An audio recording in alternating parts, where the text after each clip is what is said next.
అది ఎట్లా తిరిగి మనకే కాలరా. ఆ గిరిగాడు ఎట్లా లేడరా ఇంకా మనకి. బాబాయ్ బాబాయ్ బాగున్నావా?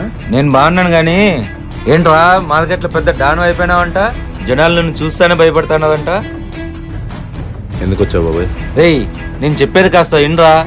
మొన్న ఆ గిరిగాని హత్య కేసులో మా ఎస్ఐ చాలా సీరియస్ గా ఉన్నాడు రా. నిన్ను ఎన్కౌంటర్ చేయడానికైనా సిద్ధంగా ఉన్నాడు. అందుకని నా మాటిని వచ్చి సరెండర్ అయిపోరా. నీకేం కాకుండా నేను చూసుకుంటాను రా. ఓ డ్యూటీ కోసం వచ్చావా? ఇంకా నా ప్రేమతో వచ్చావు అనుకున్నా. ఏయ్ నీలాంటి రౌడీ నా కొడుకులకి ఎంత చెప్పినా అర్థం కాదురా. రౌడీనా బాబాయ్? రౌడీ నా కొడుకుని కానీ నన్ను రౌడీగా మార్చింది మీరు. మంచివాడికి ఈ లోకంలో న్యాయం జరగదు బాబాయ్. మా అక్కకు అన్యాయం జరిగిందన్న కోపంలో ఆ సాయిగాని చెప్పినప్పుడు ఒక్కడు కూడా నా పక్కన నిలవలేదు బాబాయ్. కానీ ఆ రోజు నాతో నిలబడింది ధర్మాన్ననే. అందుకని ఆ ధర్మగాంతో కలిసి రౌడీజం చేస్తావా? గొర్రె కషాయాన్ని నమ్మినట్లు వాడిని నమ్ముతానవా? ఏదో ఒక రోజు వాడే నిన్ను చంపేస్తాడు.